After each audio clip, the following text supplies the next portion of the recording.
Pete Hegseth, o secretário de Defesa dos Estados Unidos. Ele tem estampado as manchetes do país com uma posição questionada. Foram 2 vazamentos consecutivos em poucas semanas, noticiados com ele compartilhando informação sigilosa, em tese, muito fora da norma padrão de como isso deveria ser feito. Mas, além do escrutínio que vem para cima do secretário de Defesa por causa de mensagens vazadas, existe também um problema muito real a ser endereçado com críticas na forma como o Pentágono conduz suas operações no Oriente Médio. Ele que enfrentou um conflito para entrar no ministério, foi um dos que mais dividiu o Senado na sua sabatina, 50-50, e J.D. Vance teve que desequilibrar com o voto de Minerva, como é no sistema americano. Herdou um mundo também repleto de conflitos. Passaremos então por qual é a situação agora do secretário de Defesa Pete Hegseth. A gente começa com um lembrete também do background dele, para quem não estava acompanhando a nomeação dos secretários de Trump, e claro, a defesa é um cargo que também mexe com o mundo. Ele é um veterano com experiência de combate, mas as críticas que vinham quando ele assumiu a posição era de possível imaturidade ou despreparo. Apesar de ter servido no Iraque e em Guantánamo e no Afeganistão, Pete Hegseth estava no momento na Fox News, onde ele era âncora. Escreveu livros também a respeito dos desafios enfrentados pelo sistema de defesa dos Estados Unidos, com burocracia, com gestão civil, mas era ainda assim visto como uma pessoa que teria de ter mais experiência no alto escalão das Forças Armadas antes de assumir o cargo. Quem apoiava ele, e isso incluía Trump, citava que ele seria uma pessoa que saberia como lidar com a imprensa. Alguém que tinha experiência há não tanto tempo atrás com o combate e entendia quais eram os desafios dos guerreiros na linha de frente.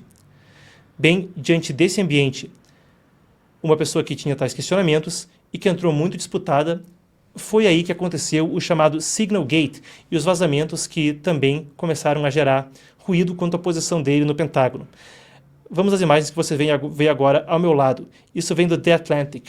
Vocês vão lembrar, afinal de contas, isso rodou o mundo. Dos veículos alternativos ao mainstream, esteve por todo lugar. É uma matéria do The Atlantic, onde o editor Jeff Goldberg traz o seguinte: o governo Trump acidentalmente mandou para mim por mensagem os seus planos de guerra. O governo Trump acidentalmente mandou para mim por mensagem os seus planos de guerra. E o que aconteceu foi que um grupo foi criado no aplicativo Signal, um aplicativo de chat de celular muito parecido com o WhatsApp, apesar de ser considerado mais seguro. Bem, foi criado um grupo pelo conselheiro de Segurança Nacional Mike Waltz. Ele colocou vários chefes do alto escalão da Segurança Nacional ali. Tulsi Gabbard pela inteligência e Pete Hegseth pela defesa. J.D. Vance também estava por ali. O que aconteceu foi que ele divulgou os planos de ataque contra Houthis, um grupo considerado terrorista pelos Estados Unidos que tem causado caos no Oriente Médio, um grupo também financiado pelo Irã e profundamente envolvido em atrapalhar operações navais e em ataques a Israel. Logo antes das operações dos Estados Unidos de bombardeio contra esse grupo começarem, aquilo foi compartilhado nesse chat. O problema é que, sem querer, um editor de uma revista chamada The Atlantic, a qual o governo Trump tem muito antagonismo, considera uma revista muito esquerdista, o editor estava no grupo e ele publicou o assunto. Ele mesmo disse que não acreditou que fosse verdade, achou que era uma brincadeira, e então as coisas começaram a acontecer no Oriente Médio exatamente como se estava discutindo no grupo. O Senado pediu mais explicações, quem estava no grupo disse que não compartilharam informações sigilosas, e aí veio uma segunda matéria do The Atlantic mostrando quais eram os planos que foram compartilhados, e que incluíam também detalhes de como os ataques seriam executados. O que, claro, por si só é informação sigilosa. Além disso, o grupo também deletava as mensagens de tempos em tempos, aquela forma de deletar instantaneamente, o que, pelo governo americano, esses registros teriam que ser preservados de forma sigilosa. Não poderia acontecer dessa forma com um aplicativo que, primeiro, não fosse seguro, segundo, não cumprisse com a legislação de preservar os documentos. Isso foi em março. Hegseth agora está novamente sob escrutínio porque parece que aconteceu uma segunda vez que ele teria compartilhado informações que ele não poderia compartilhar com familiares e com o advogado. Isso, claro, não pegou nada bem num momento onde há muita polarização política e, na mídia, muito debate a respeito do governo Trump. Muita gente fala que isso também se trata do fato dele estar trazendo agora o contra-argumento, uma limpa dentro do Pentágono, dele estar tentando juntar mais gente na liderança que seja leal ao projeto de Donald Trump e, como consequência disso, muita gente sai ressentida e vaza o que está acontecendo lá dentro. Esse é o argumento de Hegseth, a gente vai ouvir da própria boca dele qual é a resposta à imprensa. Nós temos 2 dos vídeos que ele respondeu, que ele realizou nos quais ele foi gravado respondendo a isso. Eu trago a tradução simultânea para vocês. Vamos lá, o que disse Pete Hegseth a respeito do assunto. Alguns vazadores são demitidos e aí um monte de vazamentos surgem da mesma mídia que ficou com aquele boato da Rússia. Eles receberam prêmios Pulitzer por um monte de mentiras, uma mentirada. De novo e de novo e de novo. E eles não devolvem os Pulitzers, porque eles ficaram espalhando essas mentiras. Ninguém mostra para eles. É isso que a mídia faz. Pegam fontes anônimas, empregados ressentidos, e aí tentam queimar as pessoas, acabar com a reputação, e não vai funcionar comigo. Porque estamos mudando o Departamento de Defesa, colocando o Pentágono de volta na mão dos guerreiros, e aí empregados ressentidos não vão atrapalhar isso. Ele também deu uma entrevista onde ele era questionado diretamente a respeito do assunto. Vamos conferir. Quando você demite pessoas que você acredita que estão vazando informação sigilosa e a investigação está acontecendo e vai demorar, quando a evidência sair, vai ir para o Departamento de Justiça. Por que isso surpreende alguém, Brian? Se essas mesmas pessoas continuarem vazando para os mesmos repórteres qualquer informação que eles achem que possam ter para sabotar a agenda do presidente ou do secretário. Então, uma vez que você vaza, você é sempre alguém que vaza. Você é frequentemente alguém que vaza. E nós estamos procurando quem vaza as informações porque levamos isso a sério. Vamos fazer a investigação e se eles forem exonerados, é fantástico. Não achamos, com base no que nós entendemos, que vai ser bom para esses indivíduos pelo que descobrimos na investigação. Então, se eles querem continuar vazando e espalhando coisas que sabotam a agenda do presidente, então isso é infeliz. Mas é assim que vazar funciona por aqui. Estamos focados em recrutamento, em remover diversidade, equidade e inclusão, e em assegurar a agenda do presidente à fronteira sul. Foi isso que disse Pete Hegseth ao ser questionado a respeito, que ele está procurando quem são os vazadores. Claro, no caso específico do Signal e do escândalo principal em volta disso, Mike Waltz, o conselheiro de segurança nacional, foi quem colocou um repórter num grupo que, em tese, tinha informações que não poderiam sequer ser divulgadas naquele aplicativo. Ficam então os dois lados da questão e o que diz Pete Hegseth. Mas, diante desse ambiente, Hegseth tem mais um desafio adiante. Ele precisa lidar com o que fazer agora no Oriente Médio. Os Estados Unidos iniciaram operações contra os Houthis, as mesmas que foram vazadas nesses grupos que a gente agora discute e que foram motivo de tanto debate na imprensa americana. Mas as operações em si não têm produzido os resultados esperados. Passamos agora, então, por quais são alguns dos desafios que Hegseth enfrenta, uma vez que a gente entendeu o ambiente no qual ele se encontra. A gente prossegue com o seguinte. O que vocês veem agora ao meu lado é uma designação dos Houthis como um grupo terrorista. Os Houthis deixaram de ser um grupo terrorista no governo Biden e Trump colocou eles novamente nessa lista. Eles atuam no Oriente Médio, num país que fica na pontinha da Península Arábica, o Iêmen.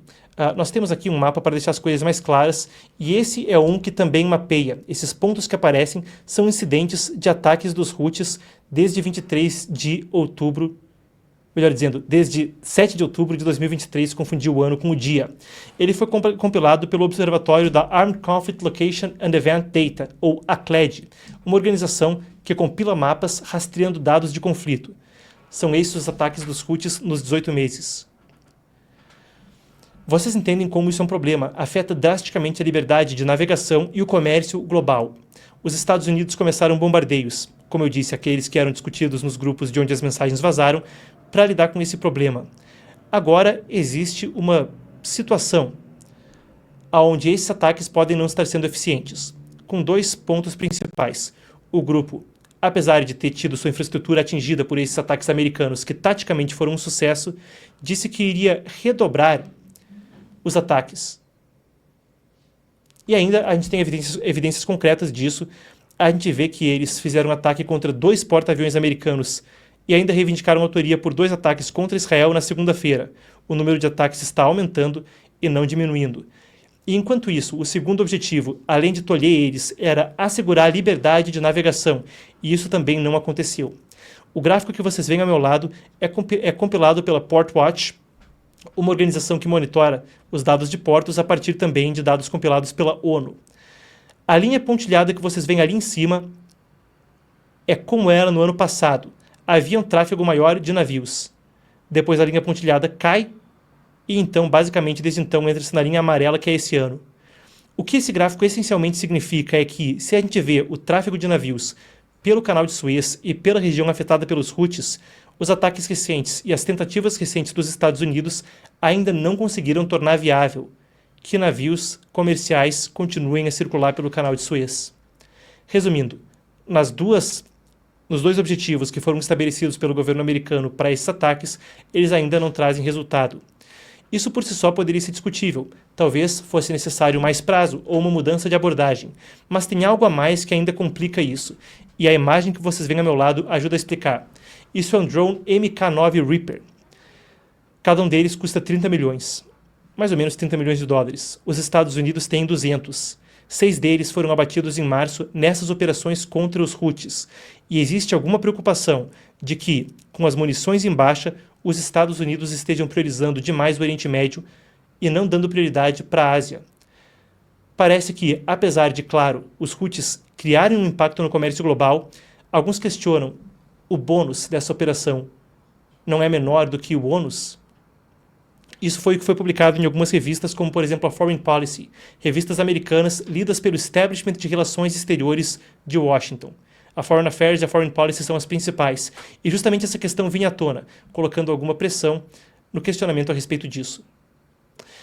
É parte do que Pete Hegseth deve pensar em como interessar seguindo adiante. Se cada um desses custa 30 milhões, há estimativas de que o custo total da operação no Oriente Médio contra os Houthis esteja atualmente em 1 bilhão. E para a gente encerrar, vocês veem agora ao meu lado o seguinte. Isso aqui é um relato, uma reportagem da Associated Press, com o comandante do Indo-Pacífico dizendo em novembro passado que, com o apoio a Israel e à Ucrânia, é inegável que as munições estão em baixa e que eles deveriam repensar a abordagem do que fazer a respeito.